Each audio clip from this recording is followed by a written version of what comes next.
एक बार की बात है, एक राजा घने जंगल में भटक गया। सही रास्ते की तलाश में घंटों भटकने के बाद वो थक गया और प्यास के कारण व्याकुल होने लगा। तभी उसकी नजर एक बड़े से पेड़ पर पड़ी, जहां पर एक डाली से टप टप करती पानी की छोटी छोटी बूंदें गिर रही थी। तभी राजा ने पानी पीने का एक उपाय निकाला और पेड़ के पत्तों का एक दोना बनाकर उसमें पानी इकट्ठा किया। राजा जैसे ही पानी पीने लगा, तभी एक तोता आया और झपट्टा मारकर दोने को गिरा दिया। उसके बाद राजा फिर से उस खाली दोने को भरने लगा। काफी देर बाद दोना फिर से भर गया। राजा ने हर्षचित्त होकर जैसे ही दोने को उठाया तो तोते ने वापस उसे गिरा दिया। तोते की इस हरकत से राजा क्रोधित हो उठा और उसने चाबुक उठाकर तोते पर जोरदार वार किया और तोते के प्राण पखेरु उड़ गए। अब राजा ने सोचा कि अब मैं आराम से पानी इकट्ठा कर अपनी प्यास बुझा पाऊंगा। यह सोचकर वह डाली के पास पानी इकट्ठा होने वाली जगह पहुंचा तो उसके पांव के नीचे की जमीन खिसक गई, क्योंकि उस डाली पर तो एक जहरीला सांप सोया हुआ था और उस सांप के मुंह से लार टपक रही थी। राजा अब तक जिसको पानी समझ रहा था, वह सांप की जहरीली लार थी। यह देखकर राजा का मन ग्लानि से भर गया। उसने कहा, काश मैंने संतों के बताए उत्तम क्षमा मार्ग को धारण कर क्रोध पर नियंत्रण किया होता तो ये मेरे हितैषी निर्दोष पंछी की जान नहीं जाती।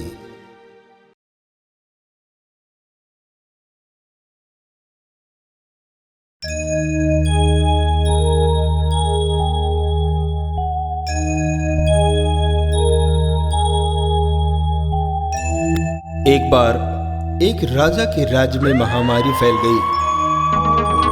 चारों ओर लोग मरने लगे। राजा ने उसे रोकने के लिए बहुत सारे उपाय करवाए, मगर कुछ असर न हुआ और लोग मरते रहे। दुखी राजा ईश्वर से प्रार्थना करने लगा।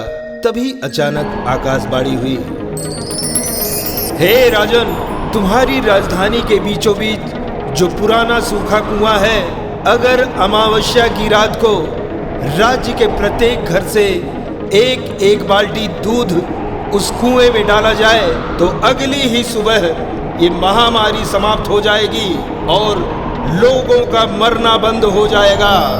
राजा ने तुरंत ही पूरे राज्य में यह घोषणा करवा दी कि महामारी से बचने के लिए अमावस्या की रात को हर घर से कुएं में एक एक बाल्टी दूध डाला जाना अनिवार्य है। अमावस्या की रात जब लोगों को कुएं में दूध डालना था, उसी रात राज्य में रहने वाली एक चालाक एवं कंजूस बुढ़िया ने सोचा कि सारे लोग तो कुएं में दूध डालेंगे, अगर मैं अकेली एक बाल्टी पानी डाल दूं तो किसी को क्या पता चलेगा। इसी विचार से उस कंजूस बुढ़िया ने रात में चुपचाप एक बाल्टी पानी कुएं में डाल दिया। अगले दिन जब सुबह हुई तो लोग वैसे ही मर रहे थे। कुछ भी नहीं बदला, क्योंकि महामारी समाप्त नहीं हुई थी। राजा ने जब कुएं के पास जाकर इसका कारण जानना चाहा तो उसने देखा कि सारा कुआं पानी से भरा हुआ है। दूध की एक बूंद भी वहां नहीं थी। राजा समझ गया इसी कारण से महामारी दूर नहीं हुई और लोग अभी भी मर रहे हैं। दरअसल ऐसा इसलिए हुआ क्योंकि जो विचार उस बुढ़िया के मन में आया था, वही विचार पूरे राज्य के लोगों के मन में आ गया और किसी ने भी कुएं में दूध नहीं डाला। मित्रों, जैसा इस कहानी में हुआ वैसा ही हमारे जीवन में भी होता है। जब भी कोई ऐसा काम आता है जिसे बहुत सारे लोगों को मिलकर करना होता है, तो अक्सर हम अपनी जिम्मेदारियों से यह सोचकर पीछे हट जाते हैं, कोई ना कोई तो कर ही देगा। और हमारी इसी सोच की वजह से स्थितियां वैसी की वैसी बनी रहती हैं। अगर हम दूसरों की परवाह किए बिना अपने हिस्से की जिम्मेदारी निभाने लग जाएं, तो पूरे देश भर में ऐसा बदलाव लाया जा सकता है जिसकी आज हमें जरूरत है।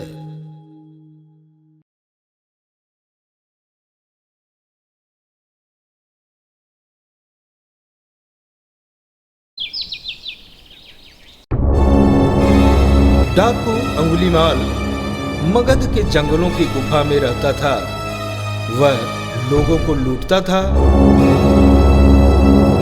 और जान से भी मार देता था। लोगों को डराने के लिए वह जिसे भी मारता उसकी एक उंगली काट लेता और उन उंगलियों की माला बनाकर पहनता, इसलिए उसका नाम उंगलीमाल पड़ा। गांव के सभी लोग परेशान थे, कैसे इस डाकू के आतंक से छुटकारा मिले। एक दिन गौतम बुद्ध उस गांव में आए। गांव के लोग उनकी आवाभगत करने लगे। गौतम बुद्ध ने देखा कि गांव के लोगों में किसी बात को लेकर दहशत फैली है। गौतम बुद्ध ने गांव वालों से इसका कारण पूछा। ये सुनते ही गांव वालों ने अंगुलीमाल के आतंक का पूरा किस्सा उन्हें सुनाया। अगले ही दिन गौतम बुद्ध जंगल की तरफ निकल गए। गांव वालों ने उन्हें बहुत रोका, पर वो नहीं माने। बुद्ध को आते देख अंगुलीमाल हाथों में तलवार लेकर खड़ा हो गया, पर बुद्ध उसकी गुफा के सामने से निकल गए। उन्होंने पलटकर भी नहीं देखा। अंगुलीमाल उनके पीछे दौड़ा, पर दिव्य प्रभाव के कारण वो बुद्ध को पकड़ नहीं पा रहा था। थक हार कर उसने कहा, रुको। बुद्ध रुक गए और मुस्कुरा कर बोले, मैं तो कब का रुक गया, पर तुम कब ये हिंसा रोकोगे? सन्यासी, तुम्हें मुझसे डर नहीं लगता? सारा मगध मुझसे डरता है। तुम्हारे पास जो भी माल है निकाल दो, वरना जान से हाथ धो बैठोगे। मैं इस राज्य का सबसे शक्तिशाली व्यक्ति हूँ।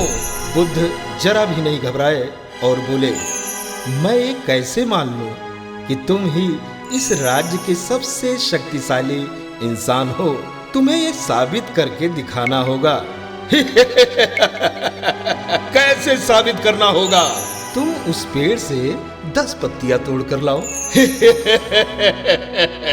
बस इतनी सी बात, मैं तो पूरा पेड़ उखाड़ सकता हूँ। अंगुलीमाल ने 10 पत्तियां तोड़कर ला दी। अब इन पत्तियों को वापस पेड़ पर जाकर लगा दो। टूटे हुए पत्ते कहीं वापस लगते हैं क्या? जब तुम इतनी छोटी सी चीज को वापस नहीं जोड़ सकते, तो तुम सबसे शक्तिशाली कैसे हुए? यदि तुम किसी चीज को जोड़ नहीं सकते, तो कम से कम उसे तोड़ो मत। यदि किसी को जीवन नहीं दे सकते, तो उसे मृत्यु देने का भी तुम्हें कोई अधिकार नहीं है। ये सुनकर अंगुलीमाल को अपनी गलती का एहसास हो गया और वह बुद्ध का शिष्य बन गया और उसी गांव में रहकर लोगों की सेवा करने लगा। इस कहानी से हमें यह शिक्षा मिलती है कि कोई भी इंसान कितना ही बुरा क्यों ना हो, वह बदल सकता है। दोस्तों, अंगुलीमाल बुराई का एक प्रतीक है और हम सब में छोटे बड़े रूप में कोई न कोई बुराई है। जरूरत इस बात की है कि हम अपने अंदर की बुराइयों को पहचानें और उन्हें खत्म करें।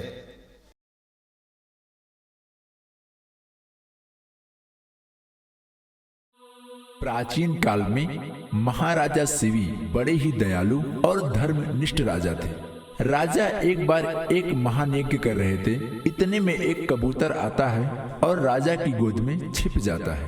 पीछे से एक विशाल बाज वहां आ जाता है और राजा से कहता है, राजन, मैंने सुना था आप बड़े ही धर्मनिष्ठ राजा हैं, फिर आज धर्म के विरुद्ध आचरण क्यों कर रहे हैं? यह कबूतर मेरा आहार है और आप मुझसे मेरा आहार छीन रहे हैं। इतने में कबूतर राजा से कहता है, महाराज, मैं इस बाज की डर से आपकी शरण में आया हूँ, मेरे प्राणों की रक्षा कीजिए महाराज।